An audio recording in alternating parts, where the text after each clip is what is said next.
What is up, Cold Hour fam? This is my third take for this fucking intro. God damn. I hit third one. I hope this is the one. Anyways, this is your boy Mateo. I'm joined today with your boy T Raglan. We're going to be talking about comedians, breaking them down. So yeah, if you like humor, if you like to laugh, enjoy the show.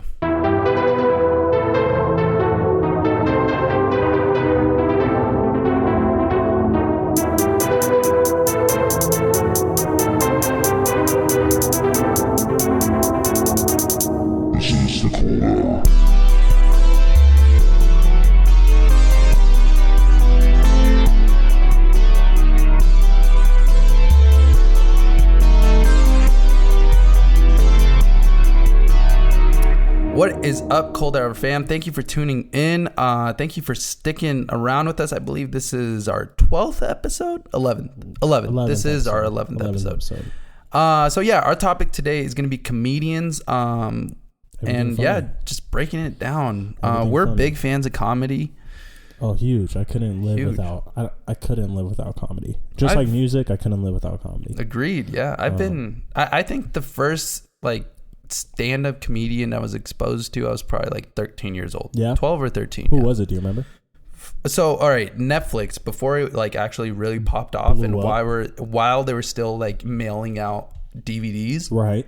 So this is I remember that. Yeah. So really early Netflix days, they used to have this thing on their streaming platform. So before there's a lot of legalities and contracts that were signed, they had a lot of low-key stand-up artists and this big archive of stand-up comedians, and that's what got me into stand-up comedy. I don't even remember who the comedians on there, but I just remember thinking that they were funny and raunchy, and I'm like, oh, this is pretty funny, you know? Yeah. So that's definitely what put me on. My first exposure to stand-up comedy was probably Kevin Hart. Okay, really? Yeah, I'm choosing to watch it rather than being shown what it is, because my dad watched the Chappelle Show, and I knew about Dave Chappelle, but wasn't really involved with stand-up comedy until I saw Kevin Hart stand-up comedy, and then I watched Louis C.K.'s stand-up, and really enjoyed both of those. I enjoyed Louis C.K.'s comedy a lot more than Kevin Hart's. I feel like Kevin Hart's is very mainstream comedy where a lot of people can get it. Louis C.K.'s is a little different type of humor, but still everybody can enjoy it and everybody can love it. Well, one of the things I've realized with comedians is that you have to like what they're saying for you to enjoy it. There's a lot of different comedians that people oh, you got to check this person out. This is the funniest person I've ever seen. But it's tailored to their sense of humor. Right. Me, on the other hand, I like dark and twisted sense of humor because I'm a fucked up individual, you know? Right. I like jokes about 9/11 and racist jokes, you know? Yeah. And it's not that I'm laughing at the fact, but I'm I understand the depth and the tragedy behind certain events that I can laugh at it without feeling guilty. I think that's the greatest thing about comedy is that it comes in so many different flavors and assortments that there's something out there for everybody. And sometimes it takes a little experimenting and seeing different people. And I realize there's sometimes where a comic is a big name and I just don't really like it. One name is Ellen DeGeneres. She did her stand-up comedy special lately for Netflix. I thought it was terrible. Do you think she's funny?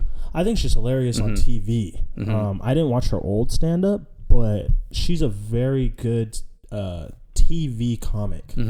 She interacts with the audience very well, makes good family jokes. I think the difference between a TV comic and a stand-up comic is that she has more writers in the room for a TV show. It's more prepared and worked on as a group as opposed to coming up with your own content to do on a stand-up show. And that's really the difficult thing is that these people are writing jokes, and the true talent is that they're writing jokes for people that they don't know, for a massive amount of people, and expecting them to hit. And the thing is not every joke's gonna hit, and how they react to that and how they're amazing storytellers. How they tell the story is all a part of it. Well, and I'll take it back to the twisted and dark sense of humor is that how do you make 9/11 funny? Right. How do you make black people jokes funny, you know, because if I go to crack something like that and people around me, it's risky. Delivery is important. Yeah. And who you're talking to and what you're talking about. Because, Dave Chappelle has some comedy. Dave Chappelle's, and he's the GOAT. In my opinion, I think Dave Chappelle's the greatest comedian of all time. Yeah, I think so too. I haven't looked into as many comics as I should, especially like past comics, because Dave Chappelle will credit a lot of his work to Richard Pryor, who was a very prominent black stand-up comedian, where I believe he got a lot of his inspiration from. But Dave Chappelle is definitely doing it the right way and doing it big for sure. He does a good job of providing different personas, and one of the personas that he does well of portraying is the white person.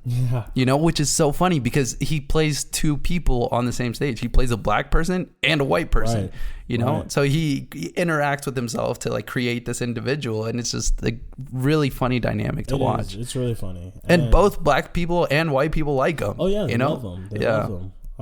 Which, you know, it's great, and it's fantastic that he can go away from, you know, TV and comedy as a whole for years, and then come back, do 2 comedy specials, and just kill it again. And hasn't missed a beat. It seems like that's really talented, and I'm sure it took a lot of work because they're hour-long specials. I don't know how people write material for, you know, hours. Yeah, I think it'd be hard to be a comedian. Yeah, and it's funny because you brought this up to me. What, like 2 weeks ago or something? You're like, bro, you're funny. You should be a comedian. You are funny. You're a very unique type of funny, though, I was thinking. Being a comedian is difficult. Not to say that you can't do it, because I think you could. But it's very interesting the way that they tell a story. I think that's one of the biggest things for comedians is they're really good at storytelling. You really have to be good at storytelling, because that's all you're doing is really telling a deep story that makes it seem like it's your life. It's got to connect on all levels to different people, and it's got to be funny. Yeah, that's not easy. Being funny is not easy. Yeah, that's a talent. Is to be funny. If I try to be funny, I'm not funny. Like I don't know. I honestly don't try. Like I just like, it's so true. Once you try things to be funny, it's not gonna happen, and it doesn't come because you're thinking about the joke too much. But that's what these people do, is they're sitting there thinking, which is incredible, and able to deliver it in the way it's very professional, very talented is not enough to say, because these people do a really good job of it, and they're consistent. It's not like they go up for one show and then they're like, oh, the next show it's whatever. I have a buddy who's doing comedy right now. He's trying to be a comedian. His name's Johnny Gonzalez. Shout out to Johnny. Maybe we can get him on the show one time to talk about it. Be interesting to get his intake on how it is to be a comedian. But you have to be consistent. You can't be funny one night and then the next night you're terrible. Otherwise, you're not going to be, you know, Dave Chappelle. Dave Chappelle is a household name because he's hilarious all the time.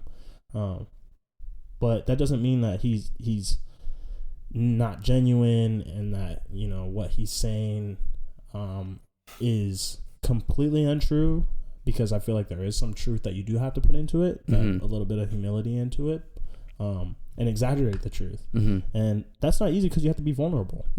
So there's a lot of room for these people to go up there. Yeah, you have to be extremely vulnerable. I mean, you have to be able to tear your own self to shit, you know, just because people find that funny. Like, people don't want to get made fun of. You know, it's irritating, but they want to see someone make fun of themselves. And then you have people who fucking go into comedy, you know, shows and heckle the comedian who's up there. And have you seen comedians take back on hecklers? Awesome. It's the best. It's the best. It is the best. It's the best. But then, like of all people, you can't take on a comedian. Oh no, especially it's their world. Oh yeah. They are like orchestrating the world that you're living in right now. You're a victim. Of all people, you don't fuck with the comedian. No. They're going to ruin you. No. So it's funny to see those people who stand up and try to take on, you know, there was one that I watched where it was Louis C.K. And the dude, he just wrecked him. Like, he was like, just get out. Like, don't even fucking say that. Like, I'm not. I mean, it's as bad as getting beat up on the street, except everyone sees it, and it's not like he didn't take a single punch. It was just all words. Destroying someone with words. All words.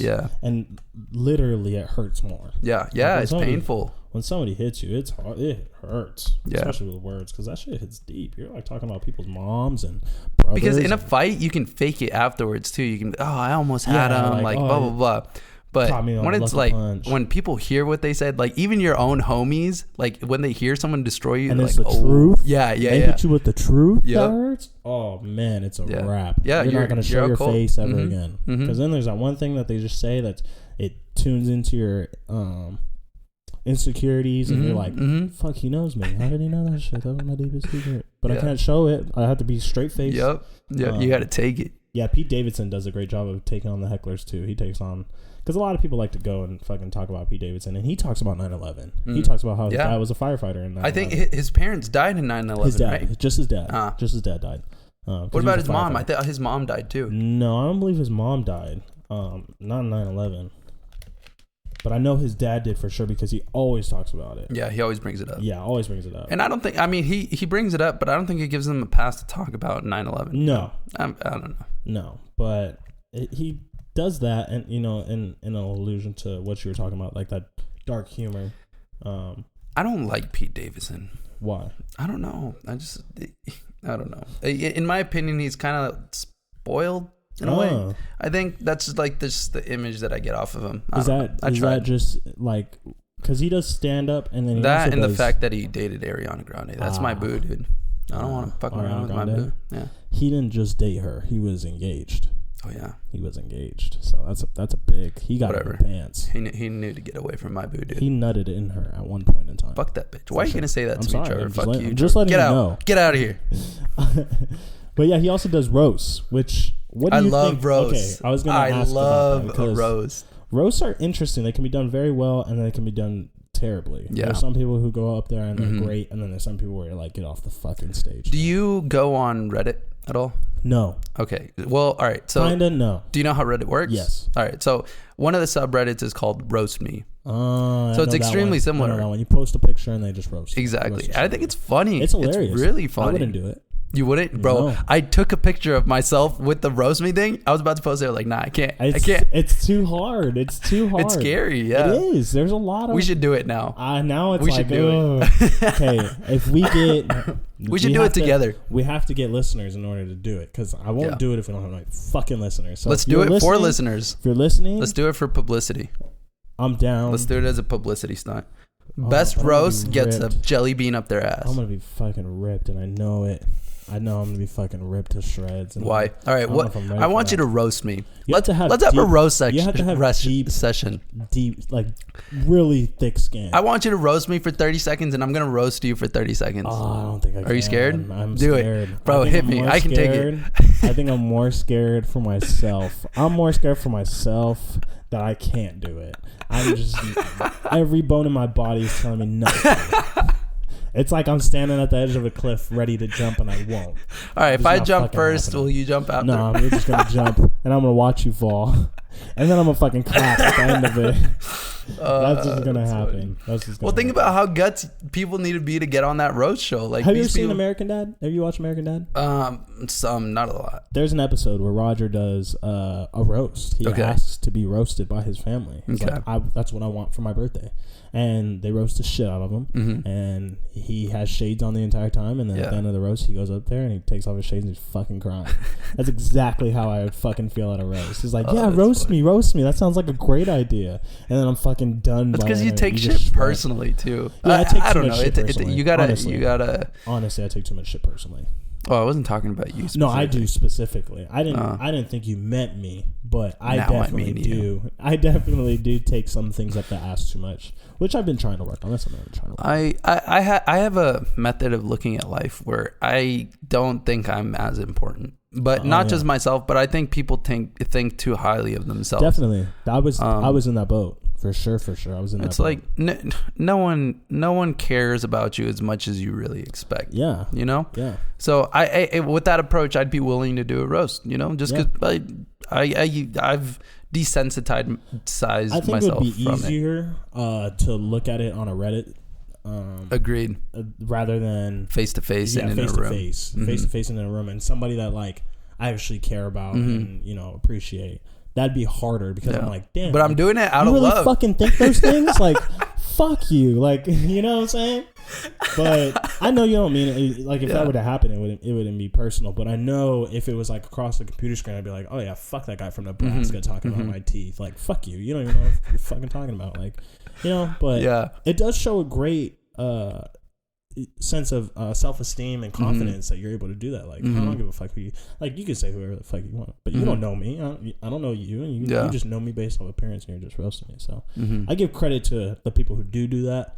I said do, but oh wow, you're funny, Trevor. I'm funny. Hey, I'm cracking. We got jokes, a comedian in the room tonight. Jokes. You're welcome. It's free for now. One note I wrote down is timing. Comedic timing is so important. It's everything. Yeah. Just like storytelling. I mean, even storytelling, timing's everything. Because more so in comedy, because if you don't hit the punchline at the right time and the way that you hit it, the delivery, you don't even get the joke at all. Yeah. So timing is everything. And I feel like timing's everything in life.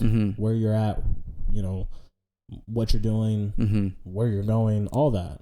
I've read some things too that there's a correlation between comedians and intelligence. They attribute people who are really funny and comedians as being intelligent individuals. I believe it. I really believe it. Because when you hear these people who are comedians actually talk, they sound like the most brilliant people in the world. They're very composed, can talk to anybody at any time, and the way they formulate what they're saying is very clear. They know what to say, and it's concise. I believe it wholeheartedly, and that correlation exists for sure, and that it's a strong correlation, not even that it's just a correlation. I find that so weird. I find that so weird that there's a correlation, because you'd think that most comedians would be dumb, you know, like they're just like simple. I don't know. I feel, well, there is thought. There's a lot of work that goes in behind it. But I think that's the thing, though, is that there are some comedians, like I feel like Gabriel Iglesias is one who makes very easy to understand jokes. But there's also comedians like Dave Chappelle's one, but even Steve Harvey's another one. Steve Harvey has a stand-up comedy. Chris Rock has one where it's like, it's not meant for everybody. It's meant for a particular audience, but even everybody listening can laugh at something. Chris Rock is funny. Chris Rock's an amazing comedian. Chris Rock is. He's on the... I put Chris Rock, Bill Burr, Patrice O'Neal, and Louis C.K. all on this like comedic like...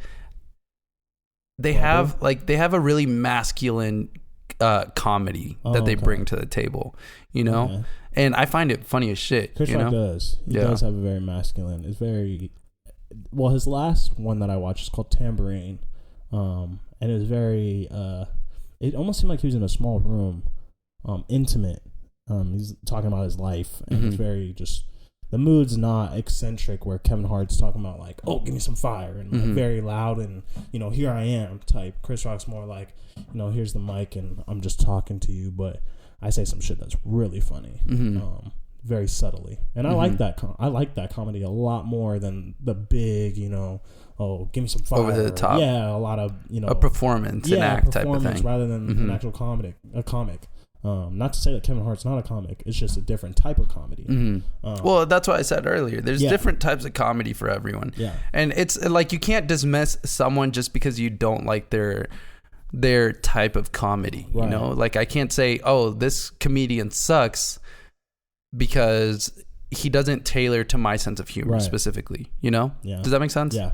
No, that doesn't make sense. Yeah, so I think, I mean, I give credit where credit's due. Like, if they got into a point where they're in front of a big stage talking to people, it's because some people like that type of comedy. Yeah, you know, like that. Because I'll have some people try to put me on a new comedian or something. I'll give them a shot. I'm like, this is weak. It's not my taste of humor. Yeah, this isn't what I enjoy. Which is very true. It's like if somebody gave you their favorite flavor of ice cream. Like, it's cool. It's cool. You know, I'm not knocking you. Sometimes I fucking hate it. Yeah. It's just not my favorite. You know? It's like Amy Schumer is like fucking ass ass and pecan ice cream, dude. Yeah, she's terrible. To be honest with you, she's fucking terrible. And she takes a lot of shit from other comics. Have you seen? Yeah. She's thick-skinned. I'll give it to her. She is. That's pretty impressive. I don't like her either. I don't like her. And like, she just had a baby, and you know, bless the baby, but like, fuck her baby. Fuck her baby, man. She was talking about like how much, like how tough it was to like go through pregnancy, and like how her pregnancy was like shit, and like she just had a birthday, and the picture of her birthday post was like the baby in her arms, and she's just like mad. Like that's supposed to be, like, I did see kid, it. I did like, see that the one. pride of your life, and like, you just like fucking pissed off at the world. Like fuck you. And I don't know if you're trying to be funny about it. Like this is funny to some people. You just look like a bitch. You look like a total bitch. She's trying to appeal to women who just had kids as well, you know, so like they can relate with her and like, oh wow, absolutely, like absolutely, that's how I feel, you know. Yeah. And then you have like black comics who make a lot of black jokes who like the black community loves, but then other communities are like, really, you're complaining about that again? Like, didn't you just complain about police brutality? Like, you have to, I mean, you have to be that again, you have to be on that boat for like in that black people boat, right. I don't know, that's just what they want to hear, because what I understand and what I'm figuring out as I speak is that these are issues that are prominent in their day-to-day lives, you know. So like for the black community, and I'm not talking about all black specifically, but there's that one small community who is heavily centered around police brutality and actually know of it, and it's prominent in their lives, that when they hear about it and they like want to joke about it, like they're like, oh, this guy understands me, this is my type of humor, you know. Exactly. And I think that's an interesting thing about comedians in particular, is that they're able to touch in a realm outside of comedy, politically, popular, like society, media, anything that's going on. They can touch on that and actually share their input about it in a way that almost seems like, oh, did he really mean that? Did he actually mean to say that? Or is he actually like, is he just joking? Like, is this just another skit? Or did he actually mean to say fuck Trump? Like, did he actually mean that? Or is that just part of the skit? You know, it almost leaves him on this, oh, well, like, what the fuck do you think? Like, maybe I'm not. But it's interesting to see that they're able to do that and have an imprint in that realm and share their ideas, whether they actually want it to be genuine or not. Which is interesting. I think that's really cool about comedians, is that they're able to do that. Another comedian that I really enjoy is and he passed away a couple years back, is Bernie Mac. And just like Kevin Hart, he went in and out of like TV and doing stand-up comedy. Initially, he started out for stand-up comedy and then went into TV and went back and forth. He had the Bernie Mac show, and I really enjoy his Def Jam comedy sessions. Have you ever looked into those? No, I haven't. You should definitely check them out. Chris Tucker's on there. Chris Rock's on one of them. I've probably seen a Chris Rock one. Chris Rock is on there. Chris Tucker's funny. He has one that's I love it. Bernie Mac too. He's hilarious. He has one. I ain't scared of you, motherfuckers. And that shit's funny. I like the Comedy Central ones. Comedy Central tends to. So this one was on Comedy Central. Okay. Def Jam Comedy. Okay. But it was through I can't think of his name. Talib Kweli, I believe, is on it. I'm not exactly sure. Okay. Mos Def. Oh, okay. He introduces the comic, or Martin Lawrence will come out. Wait, was this in the same boat as what they were doing with the Dave Chappelle show, where they had like a musician and then like a comedy skit as well? Yeah, so they'd have different comics come out. Like they'd have them come out for like a minute or like a couple minutes, not a minute, but like a couple minutes, do a quick little comedy sketch, and then they'll go off stage. Another comic will come on. They're starting to do it again on TBS. They have a show, I think it's TBS or True TV, one of the two, where they have that same sort of vibe. It looks like they're in a bar. Comic will come up, say like a quick story, and what's cool about it is that it won't show the comic, it'll show a depiction of what the story is, like a cartoon, and with real live actors. Okay, I get what you're saying. It's pretty cool. I don't know exactly what it's called, but it's just another take on live stand-up comedy, because sometimes people don't really enjoy the like watching somebody tell a story, and they might want to see it more, and it's funnier. I think there's more to the imagination when you watch the stand-up, because you imagine it. An example would be Dave Chappelle's bus hostage scene. That's the funniest fucking like stand-up comedy scene like I've ever seen. It's so, and I like me and like the people I put it on can reference it. Is and that they'll the one know. where he's in the Netflix? Is that the Netflix special one? No. That's on YouTube. Oh, it's on YouTube. I haven't It's seen it. From early 2000s or something. Way back. Yeah, probably around the same time he was doing the Chappelle show and all that right jazz. Before it ended. Yeah. Okay. Oh my god, I'll it's so funny though. It's long story short, it's about this homeless man who's on a bus and starts jerking off and holds the people on the bus hostage. Oh, I think I've seen it. He has his hands in his pants. Yeah, like, yeah. Move. Don't move. Yeah. Is he in a beanie? Is he wearing a beanie or no? Who? Dave Chappelle? No. Wearing his orange beanie? No. Do you know what I'm talking about? The orange beanie that his crackhead character.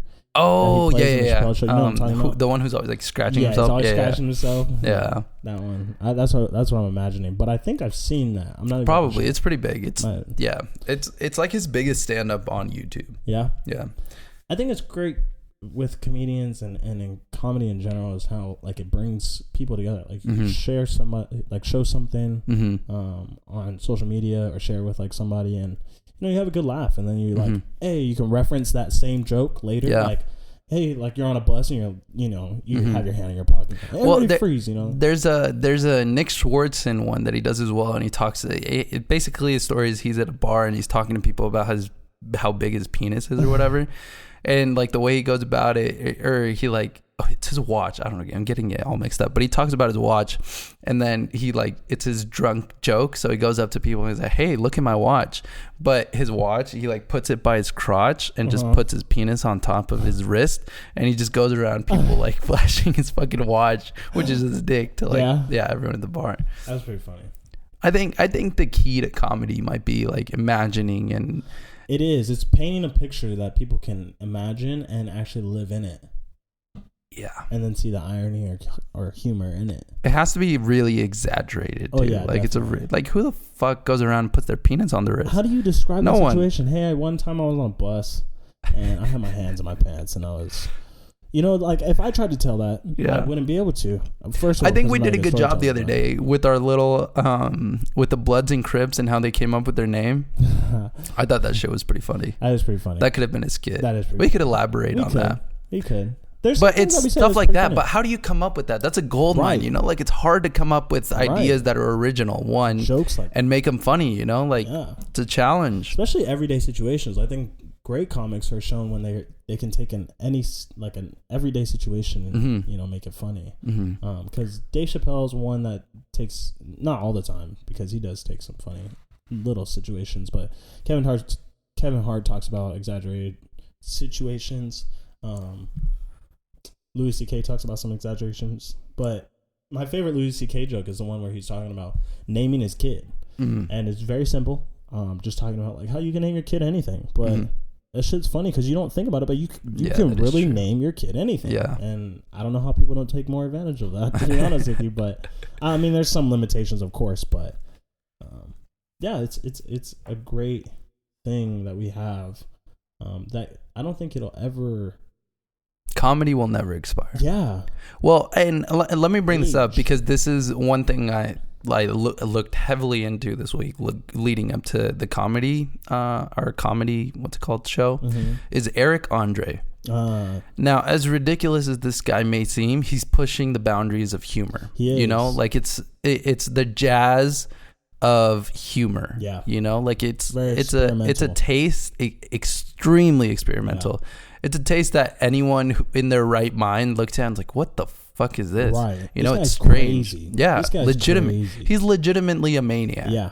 Yeah. And I don't know what's a joke and what's not. Yeah. I think that's the biggest thing is like, oh, is this guy really about to whip his dick out onto this girl? And he will. And he will. Yeah. He will. And you don't know if he's going to do it or not. Yeah. He really And will. why is that funny to us? It's the Charlie Chaplin. I feel like of just that farce humor, but in a twisted mind. He's insane and embraced it. Yeah, and made a show out of it. Yeah. And it's hilarious. It is. It's hilarious. I think I don't know. I'm probably just numb to humor at this point, just because I've seen like any funny thing you could bring up, I probably know about it. Yeah. So seeing something as ridiculous as what Eric Andre does, I'm like, oh wow, this is funny. He does some ridiculous things. I like think spear somebody just on his show. Literally just jump into their fucking chest. He's trying to jump inside somebody. Just cause. And how does that like come up to someone's mind? You know, like I'm just gonna fucking jump at this guy. Yeah. Okay, like go right ahead. Yeah. He's a character, but you're right. He is pushing the bounds of what comedy is and experimenting with, like, you know, hey, what is it like if we do this? He has a really nihilistic approach to life. Yeah. Similar to mine. I wouldn't say I have the same approach to life. I have the tendency not to think as highly of myself, and I think at the end of the day, you're not as important as you think you are. But he looks at it more of what's the purpose of all this? Why? Yeah. And not why this, why that, but why? And that's his question to life, you know? Like, and he talks about it too. He's like, the earth is this little pebble that's in the middle of this fucking expansive universe, you know? Thing. Yeah. Why? Yeah. And that's his question. And he just keeps that in mind. Just like, why do we have these social norms? Who dictates what we can and can't do in public, you know? Which is a good question to ask. It is. You know, like how did we as a society decide what's normal? Like, why can't I wipe my penis out? Why can't I? Yeah. You know? Honestly, it's funny because I thought of that the other day. Like, what if we were just all naked? Like, what's the problem with that? Like, exactly. If we were all naked, then it wouldn't be a problem. Yeah. It'd be just normal. Mm-hmm. You just have that instant, like, insecurity, I guess. Yeah. Of, like, oh, her body looks better than mine. Like, okay, well, like, what are you doing to make your body look better? Like, if you really have that insecurity. I guess that makes sense, you know? But you're right. I like your view on the world of people are more about like, oh, everybody thinks of me, or everybody's, you know, focused on what I'm doing. Like, no, if you make a mistake, I'm not fucking thinking about that anymore. I'm thinking about did you watch my story I'm gonna make last night? My Instagram story, the weird one I did. Yeah. I did it just because I didn't give a fuck. I thought that was really funny. I went in without thinking anything. I was like, you know, I'm gonna post it, and that last one I did, the gross one where I'm like slurping all weird, and I thought I was like, you know what, I might not post this. You know, fuck it. Who cares? Yeah, I need to do that more. I'm starting to do it little by little, just like, fuck it. Like, why not? You know, why not? Exactly. Why not? Yeah. That's the question. Yeah. You know? Pushing the limits as much as possible. I don't feel like too many comedians push the limits. I think Ellen did when she was I believe she was one of the first female stand-up comedians to actually make it big. I think she was the first woman to get her own comedy special. Was the actual thing, which is why she released her Netflix comedy special. But yeah, she pushed the envelope with that. And you have to, like, if you want to stand out, it's like not only in comedy but in music, or if you want to engineering, let's throw that shit in the mix. You have to come up with ridiculous ideas as to what's going to push it forward, because that's the other thing I thought about the other day, is that comedy changes over time. Things that were funny then aren't funny now. Yeah. You know, I'll give Charlie Chaplin an exception, because I'll watch Charlie Chaplin. You know what? He's kind of funny. You know, but even then, like, people thought it was hilarious back then. Now I'm like, it's okay. Funny. You know, just because people have pushed the boundaries so much so that, especially now with the fucking internet, we're exposed to memes and fucking tweets, funny shit all day, every day. So we've desensitized. We've gotten numb to this idea of what humor is, that like it takes a lot for us to actually like laugh and enjoy the situation, you know? Absolutely. I think that's the biggest thing that I walk away with when actually listening to a comedy special or a stand-up comic, is I find a new appreciation, not in a deep way, but just like, you know, laughing at being able to laugh more. You know, take a serious situation and being able to see the humor in it, make it funny when I can, and try to laugh at what comes my way, because I feel like just laughing at some shit is a lot easier than going through it, which isn't easy to do in the moment by any means, but you know, taking that in and almost saying like, oh, things could be worse, or this wasn't as bad as I thought. It's like the saying that laughter is the best medicine. Right. You know, and it is, you know, like if you learn to, like, there's too many pessimistic and negative out views you can take to daily shit that happens, you know? So you can take it one of two ways. You can bitch about it and complain and whine, and no one gives a shit about your problems. Yeah. When it comes to your problem, no one wants to hear it. No. So you can bitch about it all you want, or you can laugh about it. It's up to you at the end of the day, you know? And that's what I find with laughing. Just, all right, get over it. It sucks. We're all in the same boat. Absolutely. No matter what you're going through, I promise you, your problems aren't as prevalent as you think they are, you know?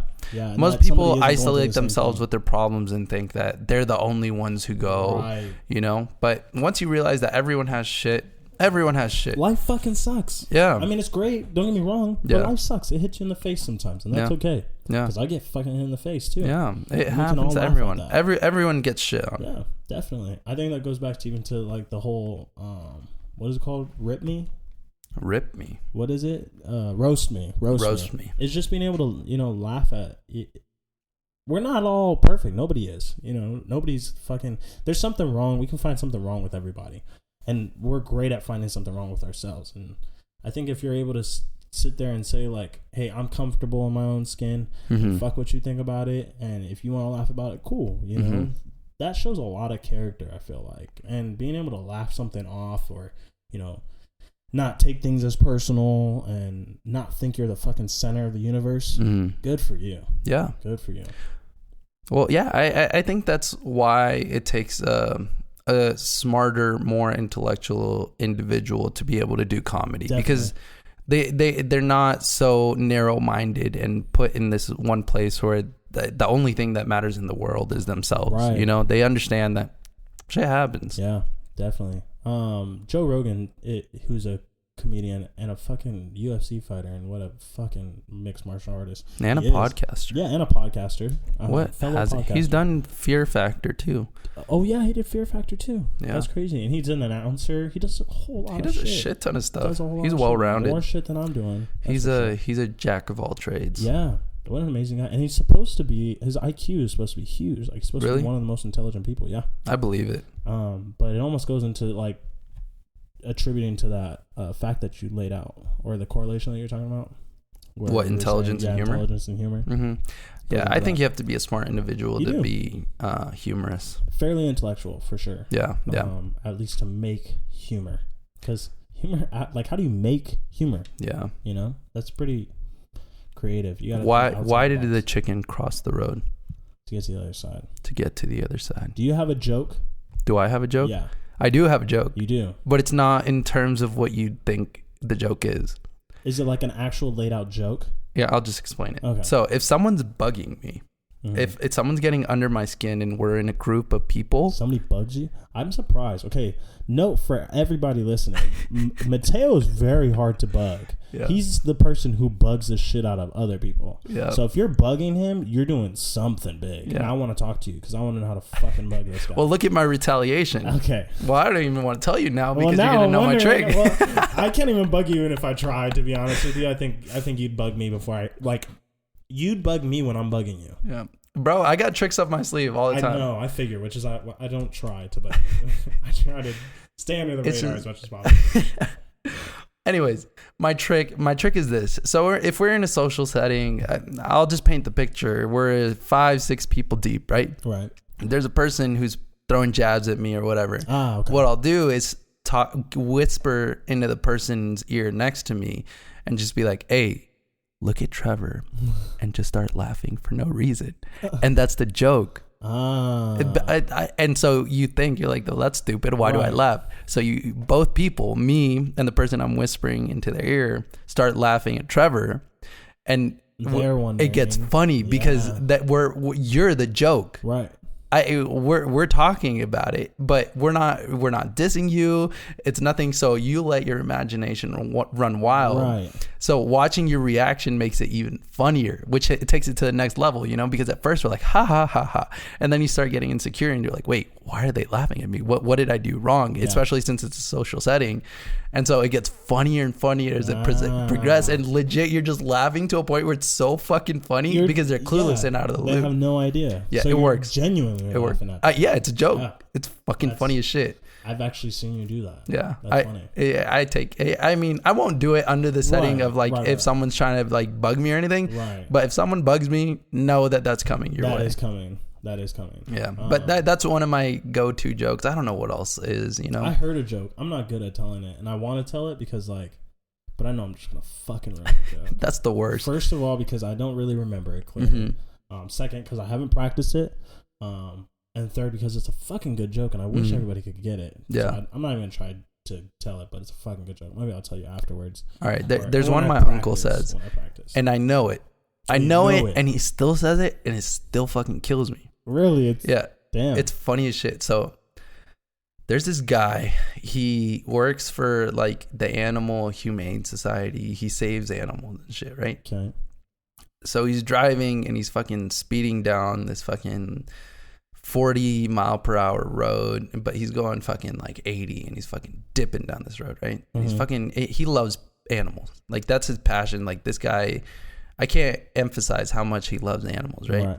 So he's driving, he's fucking speeding fast as shit, and this dog runs across the street, and for him, like he fucking loves dogs, you know? He fucking swerves and he crashes, and he fucking all wrecked, like he's done, and like he's crawling out of the car, and he's like inching his way, like fucking trying his best, basically dying on his deathbed to fucking get out of this fucking car. And then the dog comes up to him and fucking bites the shit out of his ankle and just fucking runs away.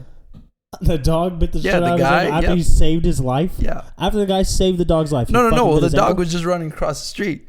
And he swerved out of the way. And he swerved out of the way so he could save his life. I'd fucking come to life and kill that dog. I'd break that dog's neck. The dog just comes up and fucking bites his ankle. Yeah, dude. Oh my god. Fucking. Oh my god. See, that's the shit that pisses me off. Yeah. That's a good joke. Well, that's the thing with jokes is that you have to. So when you build a story, the audience is predicting what the outcome of the story is going to be. Exactly. So they come up with like 10, 20 plus different outcomes each time. So your job as a comedian is to dismiss all those 20 and come up with a fucking out of the blue response to it, you know? Definitely. So that's the biggest thing with fucking humor. Definitely. Man, I want to tell my joke. I really want to tell my joke. Yo, shoot. Let's see. Do it. All right. There's an old guy. Let's call him Bob. Okay. Bob gets a call from the IRS, and they say, hey, we have a couple of outstanding accounts that you owe us money, large amounts of money, and we need you to come down and answer, our questions as to why you have all this money flowing in and out of your account. We need to make sure it's not fraud. Bob says, okay, sounds good. He brings his lawyer with him just in case, never know what's going to happen, especially dealing with the IRS. Goes down to the IRS and they say, how you have, all these accounts filled with money, flowing in and out in large amounts, thousands of dollars, hundreds of dollars flowing in and out of your account. And he tells the guy, it's pretty simple. I just gamble. And he's like, what? The IRS guy says, what? How is that possible? You're just gambling and making all this money. You're just telling me you're a lucky guy? He says, no, it's simpler than that. It's like this. I bet you $10 you can't guess the number in my head. Sorry, not $10, $10,000. You can't guess the number in my head. And he says, okay, I'll take you on that bet. Oh no, that's not it. But I'll continue with that.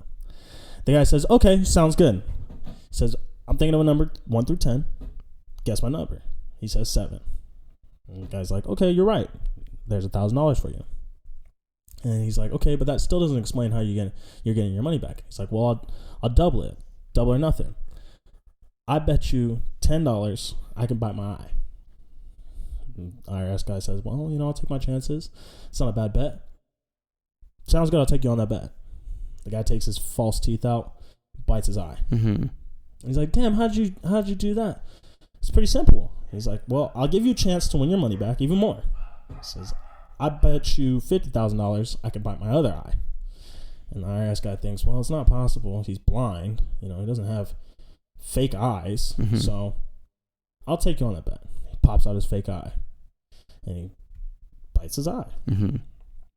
He's like, IRS guy's pissed. So he's like, all right, how do I win my money back now? He's like, well, I'll give you a third chance. And I don't do this often.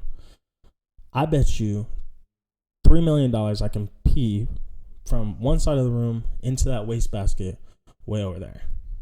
And the IRS guy's like, sure, you're an old guy. You'll never be able to do it.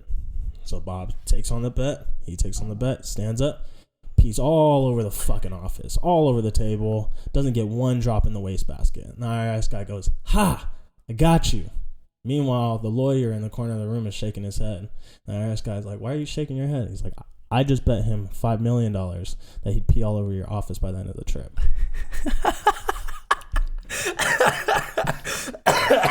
That's my joke. That's pretty funny. That's a joke. That's pretty funny. I gotta work on this fine tuning of it, but is pretty funny. Pretty funny joke. And I heard it. The way I heard it was I was on YouTube. Old ass fucking country guy telling the joke. Yeah. And it's even better because he has a twang in his voice and everything. So that is pretty funny. I wasn't expecting that shit. That's funny. But yeah, you're right. It's about telling the story in a way that like you take the audience in one direction. You probably thought it was going to be something about the guy. Yeah. I thought the story was centered around the IRS guy. But it's like one little nugget that they leave in the joke that they end up coming back to. And so I remember telling the joke to a friend, and like I forgot to mention the lawyer. Mm-hmm. And then sure enough, like I get to the end of the joke and I'm like, fuck, I forgot to mention the lawyer. And then you can't retell the joke because it's not the same. Yeah. And even in the middle of it, I like fucking fucked up, and it's like, okay, well, like now, you just gotta keep it's going hard with work. it. It's hard work. Keep going with it. It's tough. It is tough work. It's tough work. It's practice. Just like telling a speech. Mm-hmm. You know, there's good speech. You think Martin Luther King fucking went up there for his first time and said, I had a dream? Yeah. How many times do you think he wrote that down before he was like, yeah, that's quite a bit, dude. That's quite a bit. Definitely. And I feel like comedians do the same thing. Comedians do the same exact thing. They have to write that shit down. They have to read it out loud, say it to other people. That's not the first time they're telling the joke. Mm-mm. There's no way. There's no fucking way. That's the first time they're telling the joke. Yeah. They're hard workers. Fine tuned. Yeah, it's a craft. It is. It's a craft. It is a craft. It's amazing. Pay homage to them and appreciate them as long as they're here. You know, there's comics that go like Robin Williams, who's a great. He was great really comic. good. Great comic. He was good at impersonating. Yeah. Like he was good at playing multiple characters on the. You know who else is good at that? Is Jim Carrey. Jim Carrey's true. He's dropped off the map. He has. He dropped off the map. He what's it called? He went insane. Yeah, he kind of did. So I mean, so did Robin Williams in one way or another kind of did too, but not like Jim Carrey though. Jim Carrey's on a fucking whole other planet. Jim Carrey's. Hey, well, I think looking at Jim Carrey specifically and looking at Eric Andre, my assumption is that comedians have a different way of looking at the world. So they have their own philosophy and ideology on how and what the way like the world's supposed to work, right? Which allows them to give a different perspective and do what they do so well. You know, that's so true. That is so true. Yeah, comedians are great. They make the world a better place. As cliche as it is to say, but best comedian ever. Best comedian I think ever. Outside of Dave Chappelle. Yeah. Your favorite comedian ever outside of Dave Chappelle. I really enjoy Louis C.K. Louis C.K.? I really enjoy Louis C.K. I can watch his stuff all the time, at any time. And there's not one thing that I'm like disappointed with.